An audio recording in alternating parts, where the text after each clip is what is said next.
Hello, friends, and welcome back to Malicious Compliance Stories. As soon as I read that our OP's grandpa lived in an HOA, I knew this was going to be good. Boy, did you deliver. But before we begin, best way to support our channel is to leave comments, like, and subscribe with the turned-on bell so you don't miss the new video every single day. Here we go. My grandpa, the lawn killer. My grandpa's story and not mine, but I'm honestly proud of being related to someone this petty. Grandpa was, in his words, poor Irish trash. He grew up dirt poor and never really got himself out of poverty. But this didn't stop him from slaving his whole life for one thing.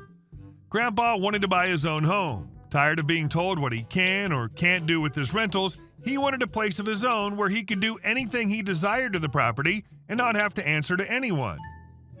At age 55, years before I was even born, he achieved homeownership and was so proud. The first week in his house, he's introduced to the head of the HOA, who informs him that he needs to read over the rule book or risk fines. Grandpa told me he rolled his eyes and dismissed the guy because he wasn't under any circumstances going to be told how to keep his land. Within the first 2 months, he got a letter complaining about his lawn being too tall and it needed trimmed. This was ignored because Grandpa had no F's to give. Weeks later, a second warning, and he'd gotten a knock on the door from the head of the HOA, but he was denied. Grandpa didn't even open the door. Next morning, Gramps is out getting his paper, and there's a red envelope in his mailbox. He was being fined hundreds of dollars for non-compliance and was now ordered to mow his lawn or else, as Grandpa used to say it. A petty B-turd as he was, my old man read over the rule book and checked to see what was allowed and what wasn't. Then he went to Home Depot and got several huge bags of wood chips and covered his entire lawn. Can't complain about tall grass if there isn't any grass at all. The head complained, but was powerless. There was no rule in the books against it, even though both agreed it looked like an eyesore. After this event, the head rarely bothered my grandfather again. He learned his lesson the first time. And our second story. Don't stand so close to me. Alright, so about 2 or 3 Saturdays ago, I was working a rare morning shift and it was an hour before I was due to go home. I was moving the line along until this guy came up to my till. He was a man that looked to be in his 60s or 70s. I was just about to scan his things when he made this noise that sounded like, on. I thought he was jerking me around, but when I reached out my hand to pick up one of his things to scan it, he was close to losing it. Old man. I said, don't touch that. I'll hold it, and you scan it with your scanner gun. Okay, whatever, I thought to myself. But I understood that when there are times like these, it's sort of understandable that you'd be afraid of catching anything just by picking up something that you don't even trust anyone, not even the person bagging your groceries. Things were going okay until he noticed another customer standing behind him, and that's where he absolutely loses it. Old man. Excuse me, miss. You're supposed to stand 6 feet away. See, this is a lady that's a regular in our store. She's normally very nice and easy to talk to, but she was ready to lay into him. However, she just kept her cool just fine as she said this. Nice lady. Actually, I'm standing where I'm supposed to be. What are you doing? Yup, he was actually standing too close to her as she was standing on the red line on the floor and had the audacity to accuse her of standing too close to him. And then he made the grand mistake of saying this to her. Old man. Somebody ought to teach you about manners. When I say you're standing too close to me, you're standing too close. Oh, she blew up. She looked at him with the meanest sneer on her face and just cussed him out. He ignored her like she was nothing and paid for his stuff and then managed to forcefully drop his stuff into his bag and left all huffy. I wanted to say something to him so bad, but my manager was right there seeing the whole thing go down, and I didn't want to barge into the argument between these two customers. After he left, or at least that's what I thought he did, I'll get into that in a minute, I apologized profusely to the woman and we got to talking. She just shook her head and chuckled. Nice lady. Man, this stuff's going around, bringing out all kinds of crazy people.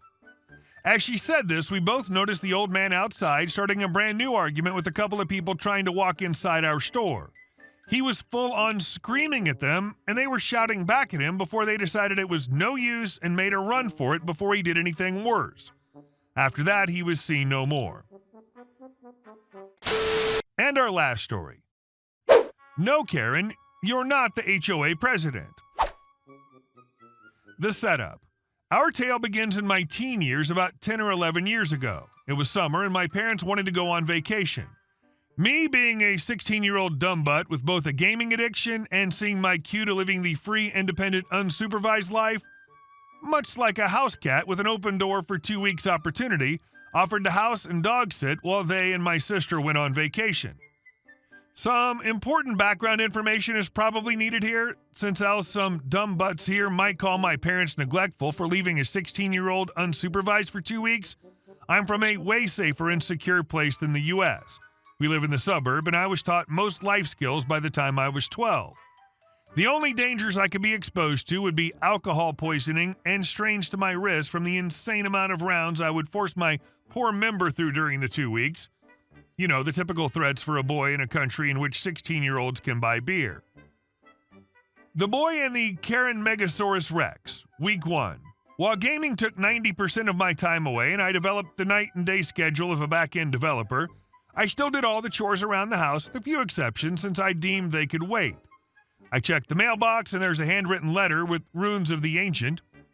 Using my old doctor's notes as a Rosetta Stone, I deciphered that it was from the president of our equivalent of an HOA. Imagine an HOA with a fifth of the power of the typical HOA in the U.S. would have. A Hawkeye of the HOA Avengers. If it was in a sport, it would only receive participation awards. You get the point. The Mariah written tomb said that the grass in my front lawn was too tall according to regulations. I went out, took a look at the grass, which was maybe 1 centimeter too tall. Same day I cut the grass, because might as well do so to keep the peace. The day after, a new letter written by the same Shakespeare wannabe came. The roses in my front yard were going too far out through the fence by 15 centimeters. I once again comply. On the third day, the true cause of annoyance said to me, my backyard bushes were too tall. Here's where I finally get irritated. Since you have to enter my parents' property to check the bush's height, I go and visit my direct neighbor, who I knew were in the HOA board. I ask her about the gutter speak letters, and she looks through them and laughs. Those are from the Banshee, aka the Mega Karen, who lived 10 houses further down the street. She'd been kicked out of the HOA board after she poisoned 3 dogs in the neighborhood with rat poison-laced treats. Dogs survived.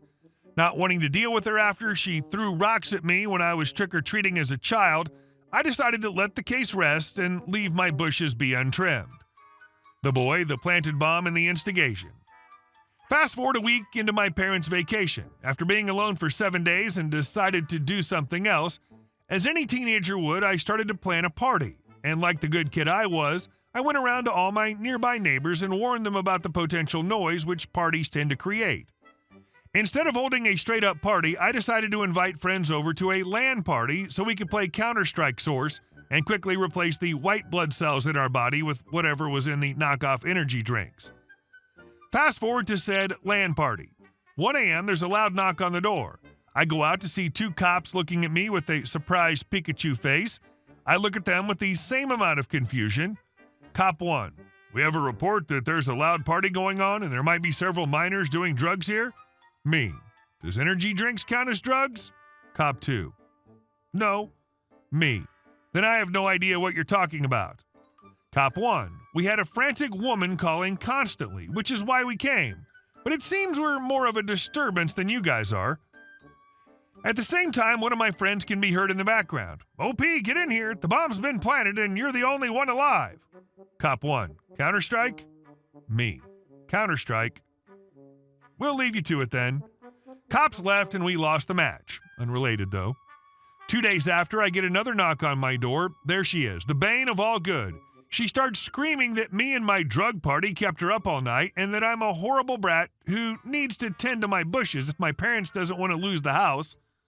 At this point, I stop her and remind her that, 1, the HOA doesn't have the power to do that. They hardly have the power to do anything except approve of homeowners' requests. 2, that she was kicked out of the HOA due to the poison incident. 3, that I didn't even have a party. 4, that she needs to stay the F away from my backyard. She got even madder and started screaming that she would have me and my parents arrested and that the poison treats were meant for my dog as well. I slammed the door on her. She had royally pissed me off.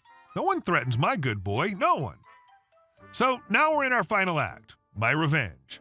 I had about 4 days before my parents returned, so I made them count. I called the police and visited my real HOA neighbor and got all the necessary approvals. Then I went over and talked with the neighbors surrounding her house. I would do all the yard work, which involved loud equipment around her house. Legally, we were allowed to make noise from 8 a.m. to 8 p.m. with yard work, but it's considered rude to do it after 5 p.m. That didn't stop me, though. I just kept sending leaves and grass flying as if all the bushes, trees, and odd plants were my enemies. She came out and screamed at me, even threw a rock at me. It brought back old memories, but I didn't care. I was going to make as much legal sound as possible. Whenever she complained, I just told her that their plants weren't up to HOA standard. Friday rolls around. It's 8 a.m. Me and my friends are gathered in front of her house. We have all the tools ready. It's time to make her pay.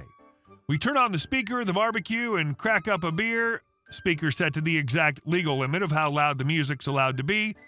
Most of her neighbors come out and join during the day. Since I'd invited them while kill-billing their plants, she screamed constantly for an hour, called the cops twice, which left after seeing my permits from themselves and the HOA.